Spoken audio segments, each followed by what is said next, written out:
Hello coaches and welcome to this edition of Give and Go Live. My name's David Newberry and I'm joined by my colleague Ian Barker. Hello Ian. Hello David. Ian, this is the second in a series of activities looking at technique and individual tactics for maintaining possession, and it features Romeo Jozak from the 2013 convention.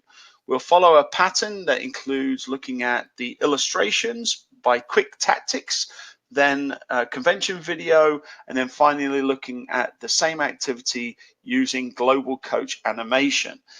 In the first activity, we looked at the importance of quick feet, players receiving on one foot and then passing immediately with the other, and this activity extends that theme. We have four corner markers that represents the starting positions for our players. Each of those markers starts with 2 players, and then we have a rotation of the ball, both clockwise and anti-clockwise, and you can change obviously direction at any point.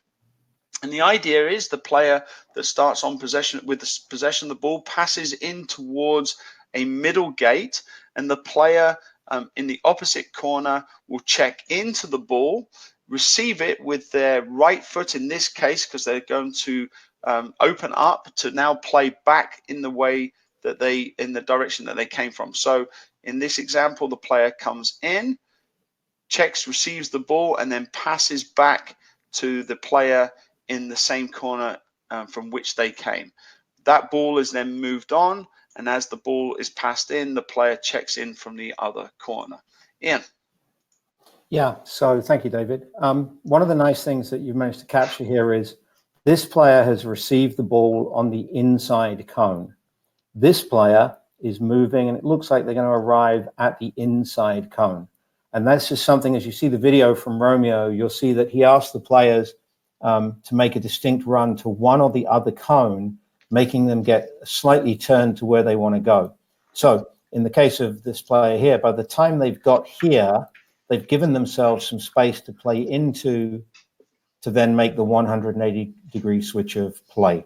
The gates give us good accuracy target markers, and then the timing of this run to receive this ball has to be based on this player's readiness to deliver it. So we've got to be watching as we run in that we're ready to, the player is ready to pass it to us so we can be ready to receive.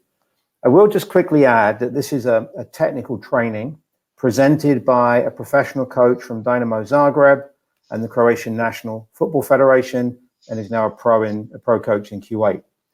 So for people that say you can't do technical training without opposition, that you mustn't do technical training unless it has direction, this is an example of where it's certainly good enough for the Croatian Football Federation and a coach like Romeo.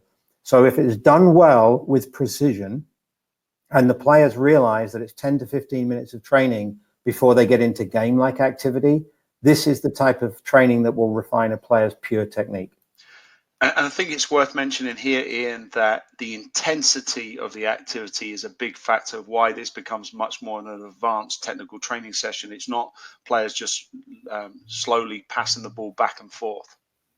Absolutely. And you've got to have players in the right mindset, at the right pitch in their development, that they will do this for you. If they're not going to take it seriously and you're not going to commit to it, then you should just play small-sided games. Absolutely. Sequence 2, a slightly different look. So again, let's explain what's happening here. And I've numbered the players hopefully to help with that interpretation. So the ball starts in one corner, and as the ball is passed in, the player number 1 has run from the corner cone and then checked back inside in order to receive the ball across their body on their right foot. So once again, the player runs in from the corner cone or the marker, gets to the middle to represent a defender, then checks inside, receives with their right foot, and then passes the ball back to the player, the second player in the corner. And then on receipt of the ball, player 2 repeats, passing the ball to the player that has come in from the other corner, number 3, who's checked off, received the ball across the body and plays in. And that sequence will continue around the area. Ian. Yeah, so I quite like this activity because if we think back to the previous one, the pass would have come in and the player would have gone 180 to the other side of the grid, which is definitely switching the point of attack. But now the movement of the player is to check in, check out, and when they receive it, they're going to switch the point of attack, essentially creating a triangle, if you will. So a different type of movement. So the need of the player as they come off to the center cone and then look to show for this, the need of their movement, their body position, their footwork will need to be addressed by the coach because we've previously switched by going 180. Now we've got a different kind of switch. Again, lots of precision here on where to play the pass, how to receive the pass 1-2 touches, and then how to move to receive that 1-2 touch pass. So there's a ton of technical detail here to be done at speed with a committed group. Absolutely, Ian. Let's look at now sequence 3, and this just extends that same activity, but takes it on through to another 2 or 3 passing patterns. So number 1 in the center here passes to 2 on the outside, 2 plays to the player checking off number 3, and so on and so forth until it makes us all the way around. Probably go for a couple of minutes and then move the players in the corners because the player always retreats back to the same cone or marker that they came from. Ian, any final concluding thoughts on sequence 3? Yeah, I'm just thinking from the method for our coaches out there. If you can start the activity where the players return to their station so they know exactly where they're going and it's the most simple for them, it will help you get the activity going. And then after a little while, you work out a rotation, how they move from corner to corner. So don't overdo it because it's not really critical. All you want to make sure is you've got the players in the right positions to get these intricate patterns down. Be patient with it. And as you'll see from the video, when executed with a good level of attention by the players, with a good pace, there's a really nice flow to this. And what's really nice too is, as you'll see, is that we have 5, 6, 7 variations without having to pick up cones, move players. And if you have 9 players, you have 10 players, you can do this. If you have 16, you can do it with 2 groups, but you don't have to do a lot of setup. And this could be a really perfect 10 to 15 minutes of technical training before you get into the meat of your session, but you must do it on a regular basis. Absolutely, Ian. So let's now look at the video with Romeo, and then we'll come back to look at some global coach animation.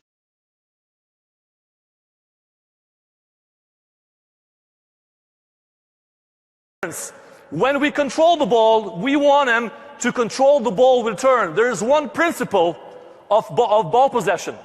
It says, whenever you can, control the ball with a turn. Why with a turn? So you're going to open up and have the bigger angle for the next pass. If you can turn because there's a player behind you, like it is in many cases, then pass the ball back, 1-touch pass. Either to the same player or to the third player. So when I control the ball, I'm going to either turn, switching the side. If I can turn, pass 1-touch pass back. So we're going to get him in. There's going to be quite a few complicated things happening later on. So what's going to happen? One of you is going to drop down to one of the cones, come down to one of the cones, one cone, and you will pass the ball through the gate right here, and you will turn with the ball and pass the ball over there and go over there. Meanwhile, you got to the cone, tip, turn, nice, and switch, and you go back to the cones. Next time, you shift. On you go. Speed it up. 1, 2. Specifically with the feet that we tell you to do. 1. Harder passes. Let's go. 1. Tap. Turn. 2. No, that was wrong over there. 1. Nice. Nice. Left. Right. Now, left. Right. Left. Left. Right. Beautiful. Accurate passes. Come on. Come on. Come on. 1, 2. Just switch cones. Don't go to the same cone all the time. One go to the left cone. Next time, go to the right cone. Left. Right. Beautiful. Keep it up. Harder passes. Nice. Nice. That's not bad. That's not bad. Keep it up. Keep it up. Harder pass. Doom. Doom. Doom. Doom. Even harder. Even harder. Hard. Nice. That's not bad. Doom. Doom. Go. Beautiful. You can tell those guys have sense for the play. They feel the game. They recognize the mistake and they correct it right away. Go. Beautiful. Hard pass. Hard. Hard. Hard. and you aim the pass. Not bad, doesn't matter. I like it this way better than it's going to be accurate and slow. Hard, boom, boom, boom, go, go, go. Nice, and switch, and left, and switch. Hard, hard, hard, no, go all the way, sorry, all the way there. Oh, the same way. Like when I said switch, I meant switch the side. Go, go, one more round. 1, 2, 1, without a mistake. Let's go, one more round, beautiful, without a mistake, hard pass. 1, tip, tip, left, nice, nice, nice. Go, go, go, tip, tip, tip, tip. Beautiful, beautiful, one more round, and we're done. Go, go, hard, hard, hard. Nice, nice, nice. Okay, good one, a little break. Statistically, 2-touch passes are becoming more and more important, actually even 1-touch passes. Because 1-touch pass, you can't switch aside with a 1-touch pass. You just can't, because you can, especially with the pass is hard. You got to control it, and your angle is much bigger. That's why they're so important. You're going to go and drop down to the middle cone, go around to the middle cone, slowly, slowly, slowly, slowly.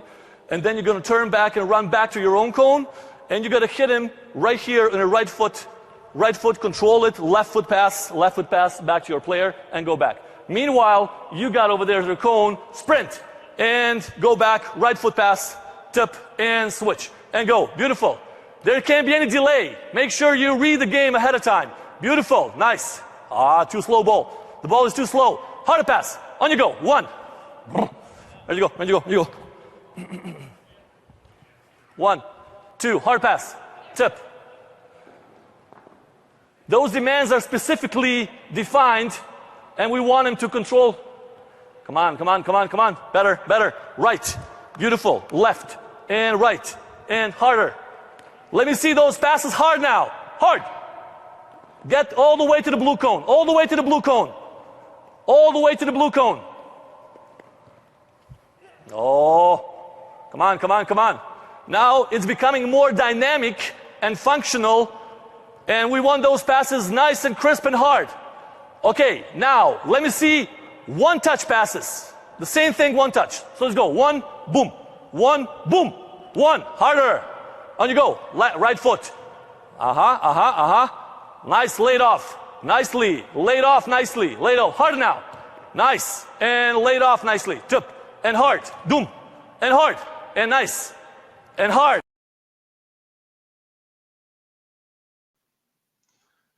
Okay, Ian, that was a really nice video there from Romeo. Now let's go and have a look at the same activity using Global Coach, and then we'll come back and have your final thoughts, Ian.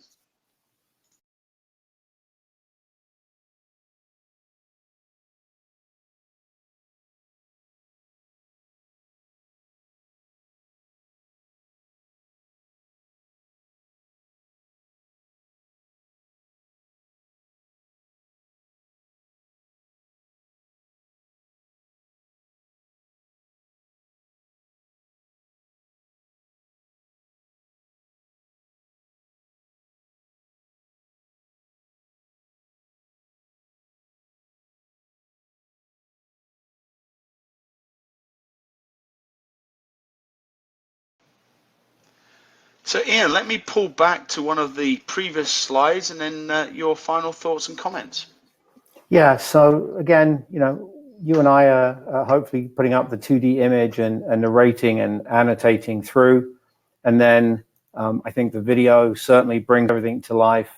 And of course, coaches, just to see that in a sort of aerial flow, you've got the Global Coach animation. My final thought on this is that you might call these drills, and I could see why that term would come, but I still think these are activities. If the coach gets the right degree of buy-in, gets the movement, gets the attention to detail down, you can see when you look at the video how these good quality US youth soccer players are able to have a very active and valuable and meaningful training session without there being the need for defenders and direction initially. So I think great technical training. Excellent. Well, thank you very much, Ian, for your time, and thank you, coaches, for joining us on this edition of Give and Go Live.